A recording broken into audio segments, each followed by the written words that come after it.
A man returns to live in his childhood home and finds it's not the place it used to be. He and his new tenants are terrorized by evil spirits and demonic forces. Paranormal investigators must come up with an answer before it's too late. In America, there is real evil.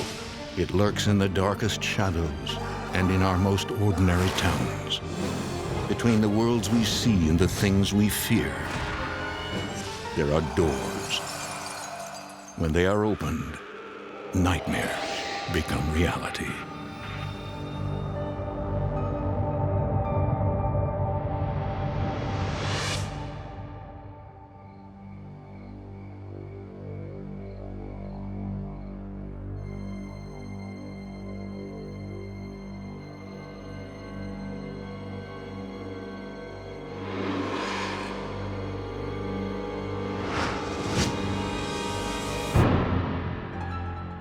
Mark Corvo is no ordinary child.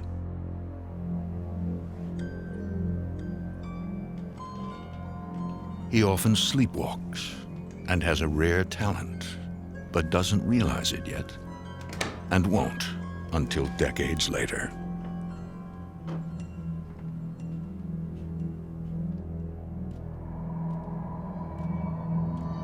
Mark is an empath,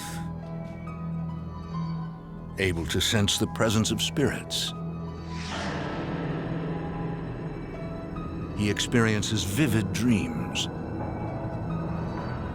But are they all too real? Mark, are you down there? I'm here, Mom.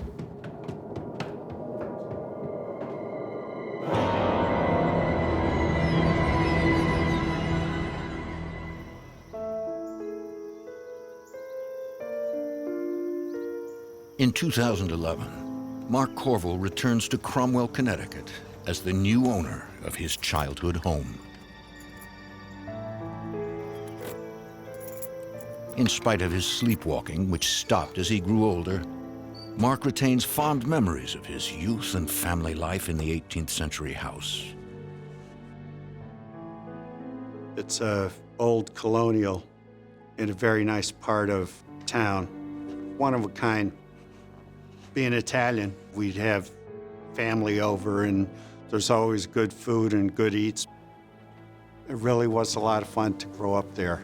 And everybody loved each other. It was a great place. Mark's newfound happiness is tinged with sadness. He acquired the house after his parents died, one soon after the other. Mark recognizes that for him, it will always be a special place. From when I was small, I always had the ability to sense different things that were going on. But as you grow up, you get involved, and I sort of put it on the back shelf and ignored it. Mark plans to take in tenants, but first, there's a lot of repainting to take care of. It needed a lot of cosmetic work.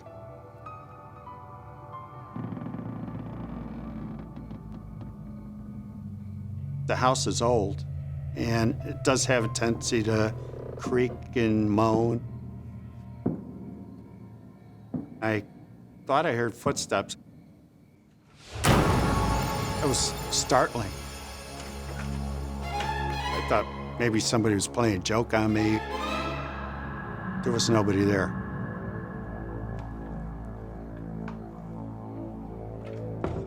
I didn't know what to think, and I was tired, so I just went to bed, and that was it.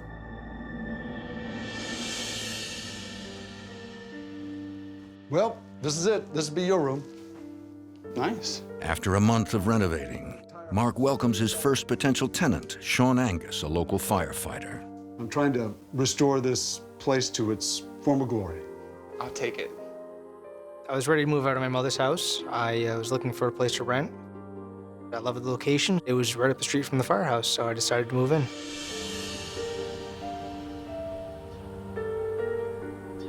Paranormal's a small town, like a little village. And I knew that in a very short period of time, I'd be able to rent that side of the house out. Ashley Singer has just moved to the area. Hey, you had a room advertised? Right, I have a room for rent, correct. Would you like to see it? Yeah. Follow me. Ashley considers herself a spiritual person and senses a presence.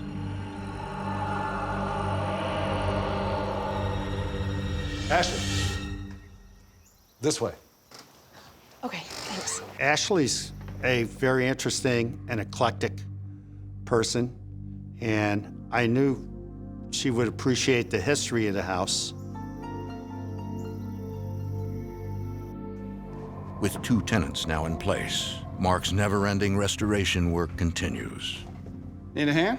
Sure, that'd be great. And volunteers are welcome. I gotta get a nail. Just a second. Set it down for a minute.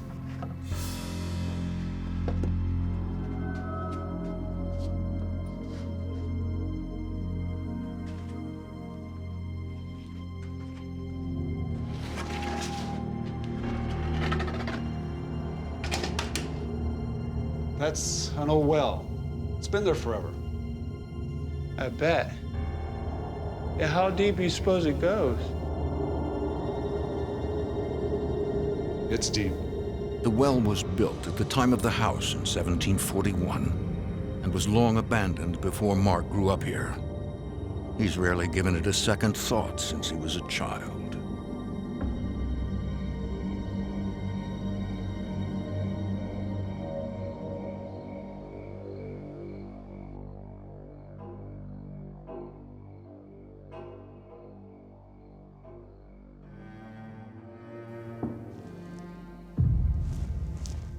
It's the blessing and curse of living in a 200-year-old home, the hissing of the pipes, the miscellaneous bangs.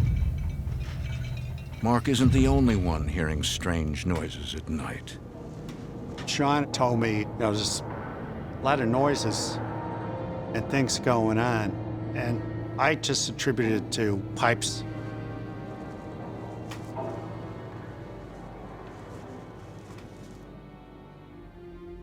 He understood and eventually got used to it. Ashley believes there could be another reason for those strange noises. She senses the house is haunted and studies the spiritual world.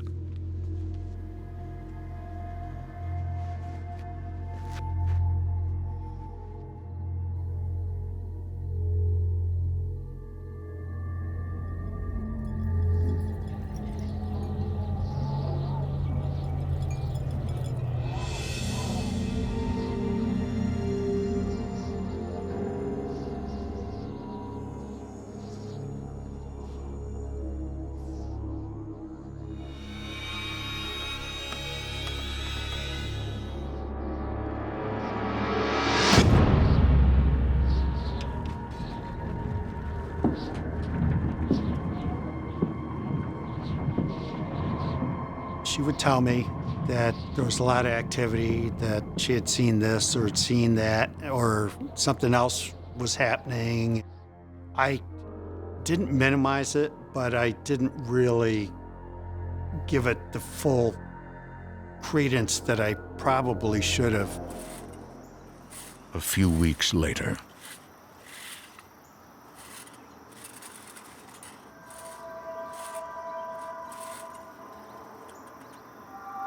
and I smelled smoke. Smoke was coming from Ashley's room. Oh my God, is the house on fire?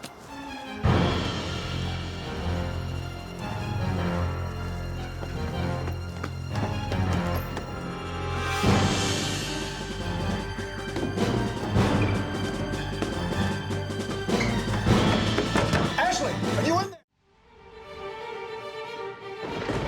Mark Corvo moves back into the house he grew up in, where a mysterious well and vivid dreams colored his childhood. Recently, he's encountered unexplained events and strange noises. And now, one of his tenants appears to be trapped in her burning room. Ashley, are you in there? Ashley!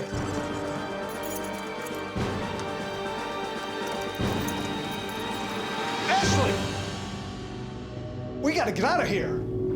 Fuck.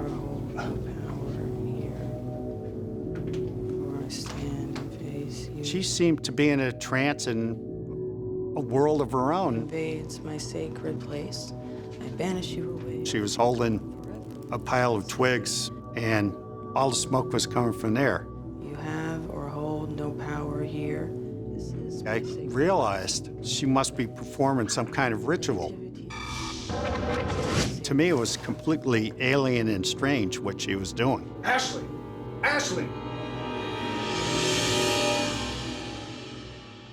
Sorry, I was just smudging the room. What? Yeah, it's sage. It's for spiritual cleansing. Look, I've always been a spiritual person. Some people have even called me a white witch. A witch? There are malevolent forces in your house. She told me there are spirits in the house that need to be cleansed. Well, just be careful. Don't burn the house down. Mark, I'm sorry. I should have warned you. Despite what's happened, Mark retains a soft spot for his unusual tenant. As long as she didn't start the house on fire and paid her rent on time, what she did in the privacy of her rental apartment was fine by me. Mark, I'm taking a trip to New Orleans, and I told a friend she could stay at my place while I was away. That's fine.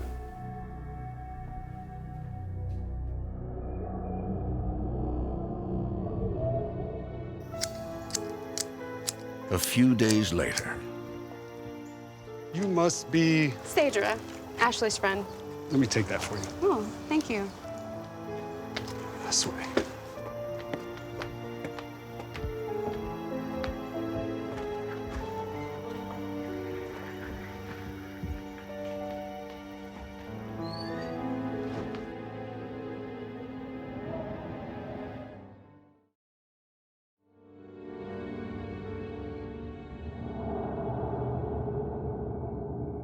alone in the house, she drifts off to sleep.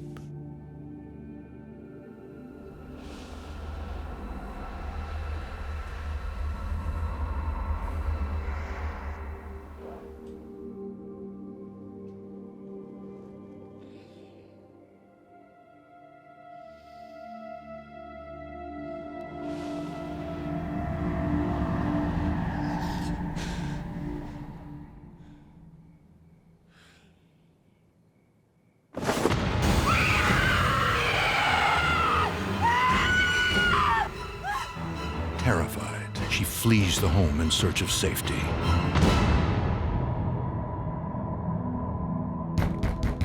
But she returns one last time to confront Mark. I don't know what kind of scam you've got going. Sorry, I don't know what... Save it. I'm out of here. Tell Ash I'm not sticking around. And that was the end of Sadra. Last I saw of her.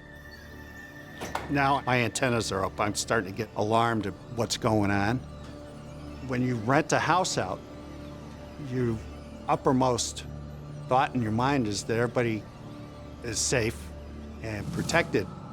The way she ran out of that house was just very, very strange and alarming. Mark's tenant, Ashley, who claims she's a white witch, returns from her trip to New Orleans with some new friends. I could tell she seemed different. You okay? Fine. She seemed a little darker than she had been when she left. She was my tenant, and I respected her right to have guests, but I just didn't feel right about them being in the house. Ashley's friends are originally from Haiti. Mark has no idea that they are in the attic practicing the witchcraft of their homeland. All right, quit it. It's time to start. They're performing a voodoo ritual to try and make contact with the spirits Ashley believes are in the house. Yahweh, Yahweh, when I say Yahweh, Yahweh, when I say Yahweh, Yahweh. As Ashley grows more intense, she gives Mark an ominous warning. They had blessed the house with voodoo, and if I ever sold the house and ever left the family, I would die. Ashley. She was very nervous and easily spooked. We need you inside for the next part.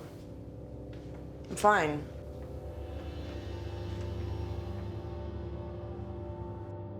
The mysterious Haitians soon leave. But now the White Witch wishes she hadn't dabbled with the spirits and is convinced they're evil and after her own soul. She was smudging the house on a daily basis. Ashley! Ashley is desperate to try to cleanse the house in any way she can, but she's convinced the spirits are growing stronger.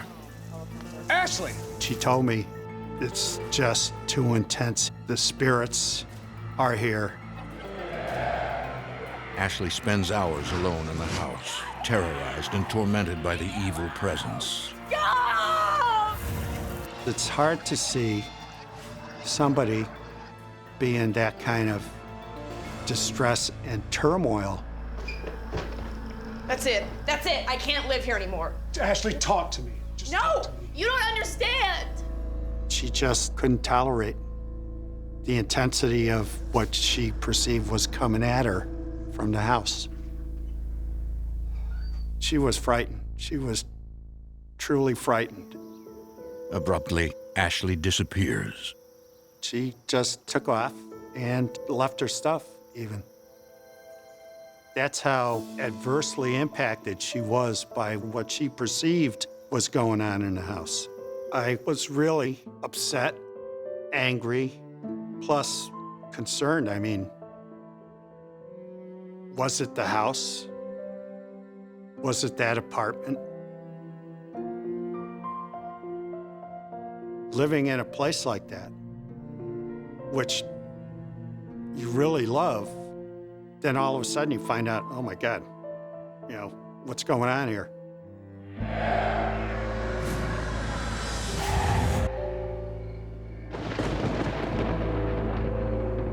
With Ashley gone, only Sean and his new girlfriend Jessica remain in the house with Mark.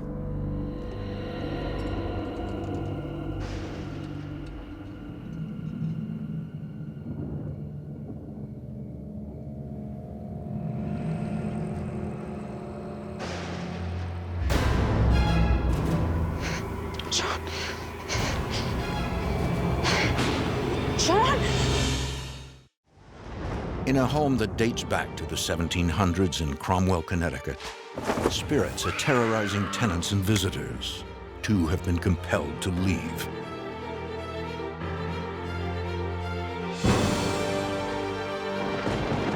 Now Jessica, the girlfriend of Sean Angus, has become the target of something menacing.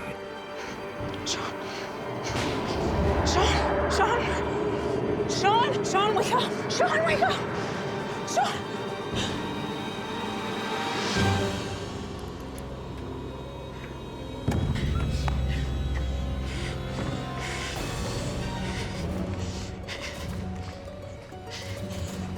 I didn't know what was going to happen to me next, or what was going to happen in that room. I was terrified.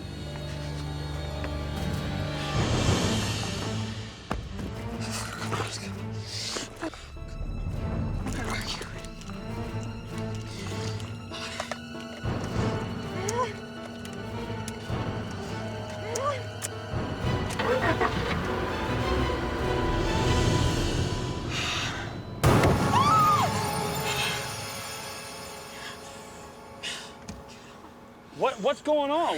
What the hell? There was this thing, and it was coming out of the bed, and there was this thing like a white sheet that was over the bed, and it was. Well, it you're was crying. dreaming. No, I wasn't. I tried to wake you, and you wouldn't wake up. Okay, well, just come inside. She kept saying repeatedly, I have to get out of here. I have to get out of here.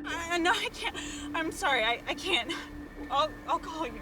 Told Sean I love you, got in my car, and didn't look back. What?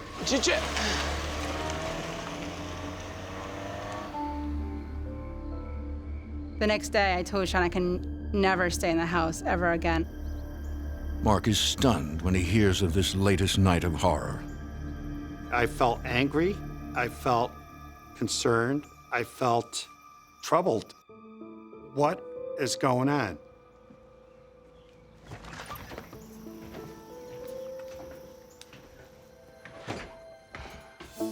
Gonna miss you guys. Wish there was another way. Sean said, listen, I have to find some place else to live.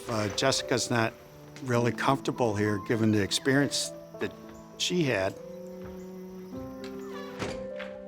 He was quite surprised that we needed to move out, but wasn't surprised that we actually saw something.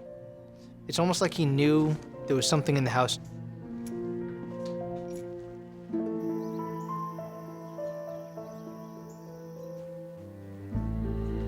Mark feels compelled to act, launching his own paranormal investigation, aided by tips and guidance from books, TV shows, and the internet.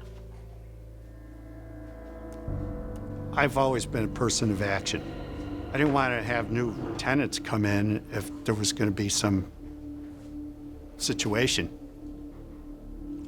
I developed a plan based on EVPs, or electronic voice phenomena.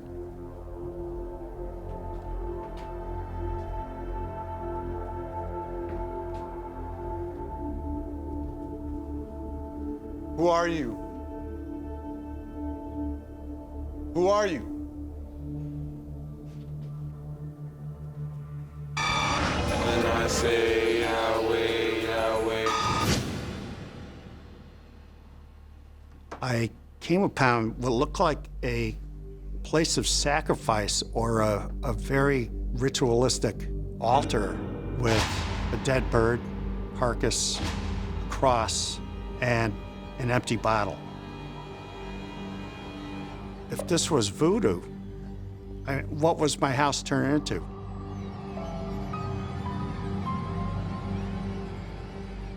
Day and night, Mark wanders his home in the hope of making contact with the spirits that have brought so much misery and fear. Who are you? Why are you here? What do you want?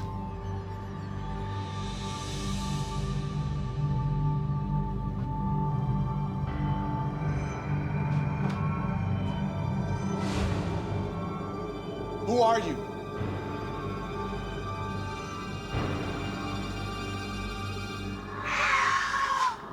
That, for me, was the moment where I realized that my house was haunted. What do you want?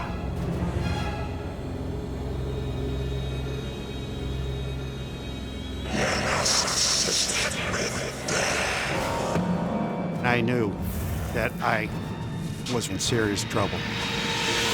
For more A Haunting, go to destinationamerica.com.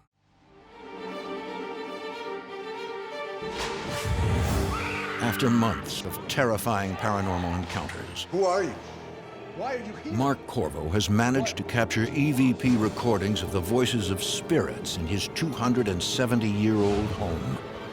But now, an evil presence has made itself known and issued a direct threat to his life.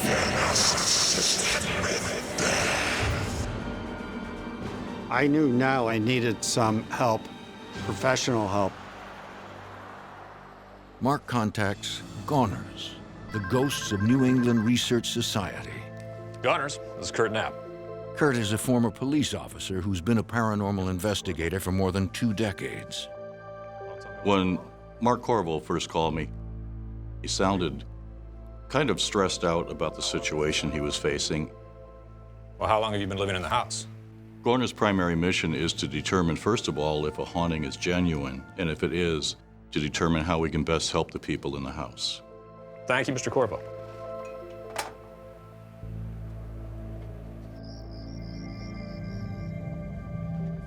Let me get you a cup of coffee here first. Sounds good. So, Mark, what's been going on in the house? Well, I tell you, I had a couple of tenants. They had to move out from everything that's been going on, all the noises. Poor Ashley, she ran out of here screaming. I found in police work that after an hour or so, a person will start to change their story if they're lying to you. Well, there was none of that with Mark. He was as genuine in the end as he was in the beginning. Now I'm starting to hear a few things myself. I did some preliminary research on the property. I got a few things I want to show you. We found out that the house was built in 1741 by a sea captain who was active in the slave trade in the West Indies. And we do know for a fact that he kept slaves on the property. That might be the reason I've captured so many EVPs. You have EVPs? Yeah, I've got some recordings. I'd love to hear them.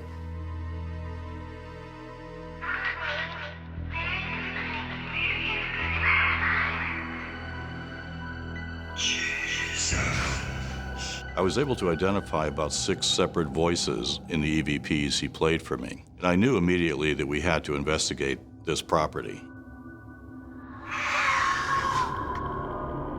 Where did you record these? Throughout the house.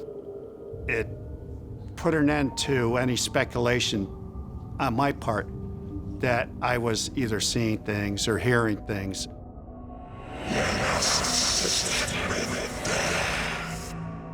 I was kind of concerned about him, too.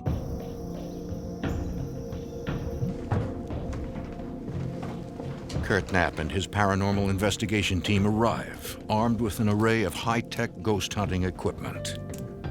Patrick, there's a lot of EVP activity around here, so make sure the recorders are set to go, please. On the investigation, I decided to bring Karen Hollis, our resident psychic. I was immediately struck by how heavy the energy was in the home. Melanie, who's in charge of evidence evaluation. And also Pat Murphy, who acts as case manager. During an EVP session, we put people on all floors of the house because as you're asking questions, you may get a response on another floor.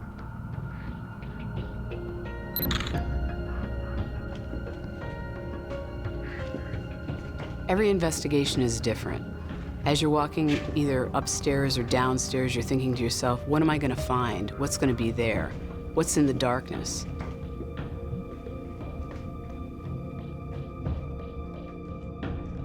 Say your name.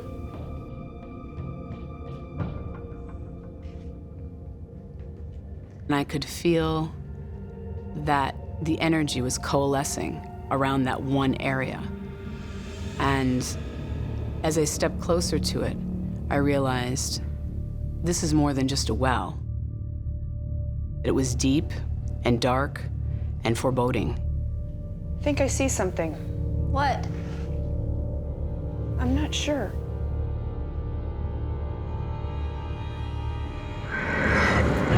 Something hit me in the chest. This dark energy, and it was overwhelming.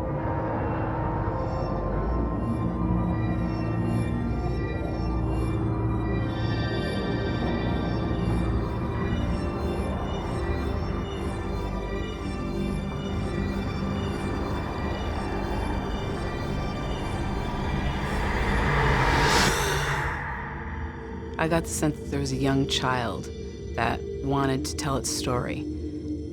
I felt her slip into my body. And I felt her touch my hair to see if it was her hair or mine. And then, with the sweetness of a child, she touched my cheek. I could feel her as trying to fill out my hands and my body, and having a sense of wonder. And then her voice came out. I'm Becky.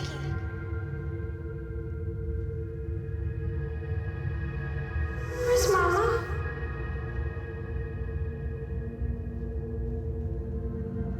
Mama got sick.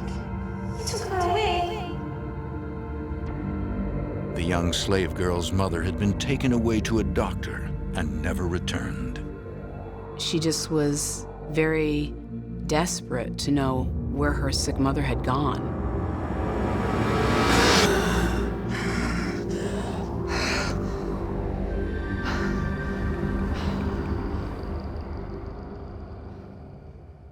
She's gone.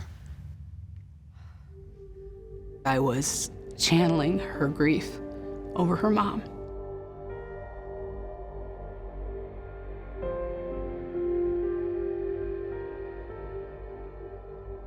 Imagine waiting centuries and never knowing if she'd return.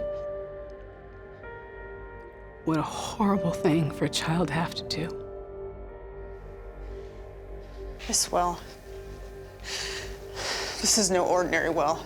This is a portal. A portal is a door, a dimensional door.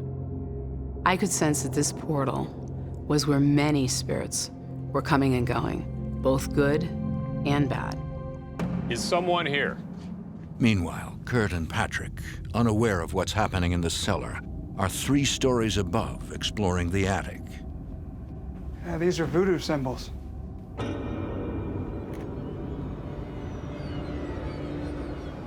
Are you all right? I don't know. I feel weird. It's just something that we don't see very often. It felt evil. It didn't feel right. Kurt. What? Kurt. Patrick, you're freaking me out. Don't. No.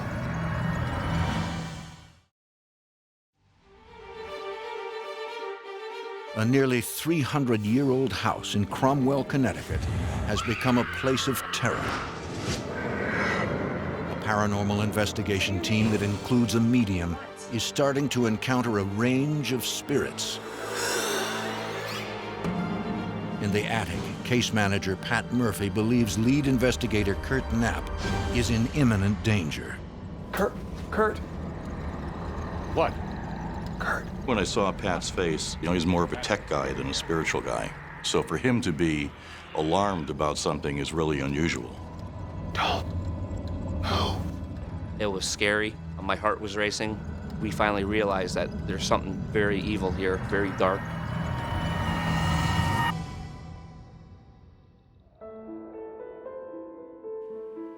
Back at the office, the paranormal investigators review their findings. They believe the house has sheltered lost souls for centuries. But when Ashley and her friends used voodoo to contact the spirits, they unleashed dark forces which rose up through the old well. I believe that whatever activity Ashley was engaged in the house, whatever dark magic she was practicing, whatever she was trying to stir up, she was successful in that she opened a portal into another world that was bringing through not only human spirits, but also dark spirits. If there was any place that seemed like it went straight to hell, it would have been that well.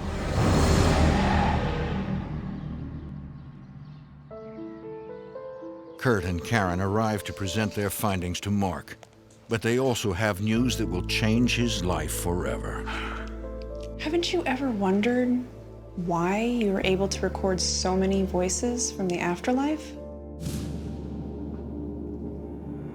I've seen it on my own team, where 2 people in a room, one will get an EVP on the recorder and one won't.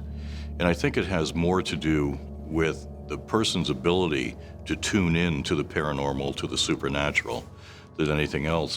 What you have is a gift. I know. I have it too. Mark is an empath, able to connect with the spirit world, and suddenly, a lot of strange experiences make some kind of sense. The more I talk with Karen, the more light she shed on past episodes of my life. There were signs early on that I had a spiritual sense. I used to sleepwalk quite a bit. My parents were always terrified for me. But there's a price to be paid for having such a rare ability. If Mark remains determined to stay in his family home, he'll have to get used to the presence of spirits, including those intent on harming him. I explained to Mark that psychically open people need to learn how to control that which they know is around them, but perhaps isn't good for them. We needed to give him tools to be able to cope with what was happening around him, through exercise, through prayer, through meditation. It sort of put everything into context, and I had a better understanding of what was going on and what my role was. Take care. Call me if you need to, okay? Many questions remain unanswered, but one thing is known. The spirits are still inside. As the days go by, Mark tries to follow their advice. He devotes more time to reinforcing his faith.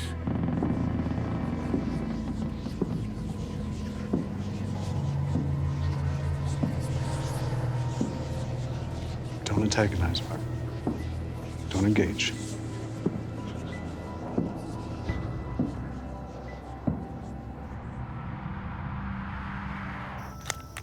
He concentrates on the physical aspects of his home.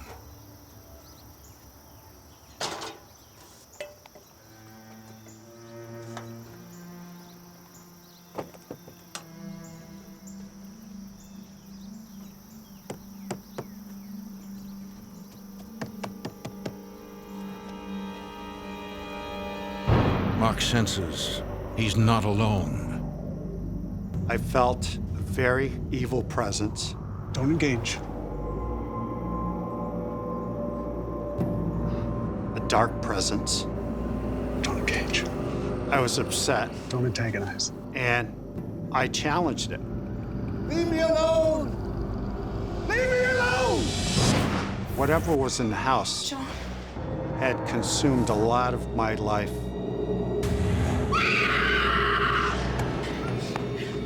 Taken a lot of my time.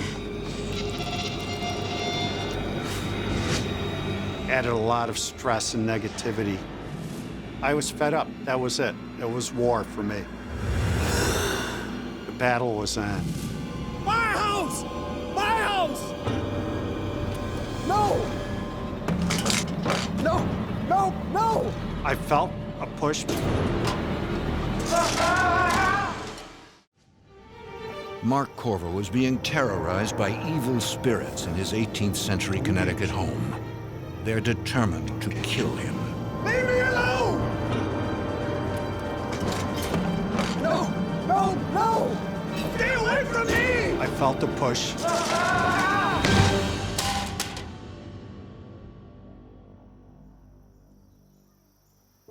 I was surprised I was alive. I should have been dead.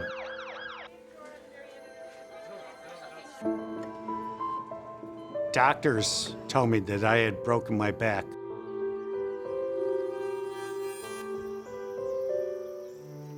After 3 weeks recovering in the hospital, Mark's sister Gina drives him home.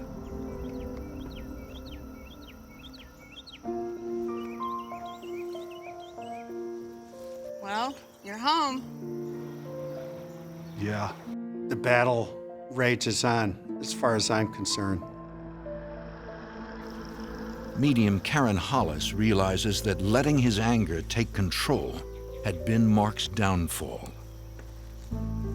I think Mark came to understand that what he was doing was making the situation worse, and that what he needed to do was to focus on the positive through prayer, through meditation, and through exercise, so that he could go on and free himself from what had been happening in his own home. Sure you're gonna be okay? I'll be good. I'll be all right.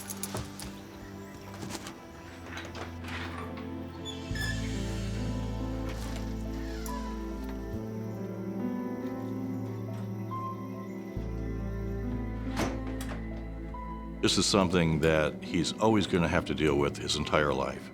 Being an empath is not something you can entirely shut off. But he has the tools now to learn how to live with it.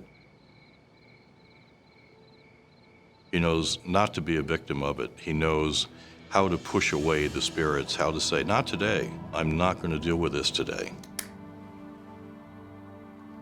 No matter where he goes or where he lives, he'll always be open to spiritual happenings.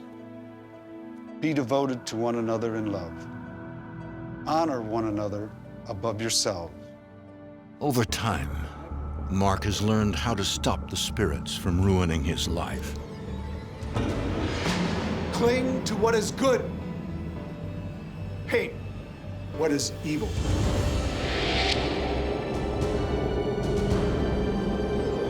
I think faith is a big part of what helps protect me. They thrive on fear. Hate what is evil. Hate what is evil.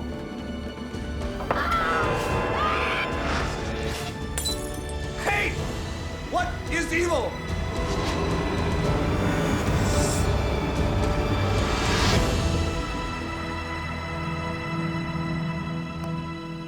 What seems to keep them at bay is forgiveness and love. They cannot tolerate that.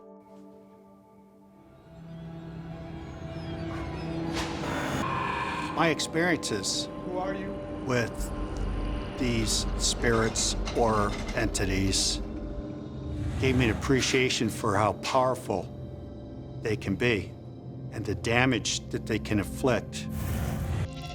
Ashley was engaged in her own attempt to control the spirits, which were uncontrollable. Loud! Go! She lost, they won, she left.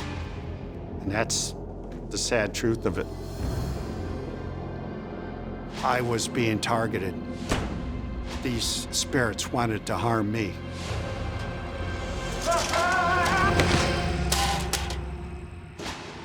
Peace is returned to Mark's home, although he knows that at any time, the battles with the spirits may begin again. I made a very important decision that the house was important to me. It's my family's house, and I wanted to stay there. I know now I have the tools to protect myself, and along with my faith, I know that I can keep on fighting.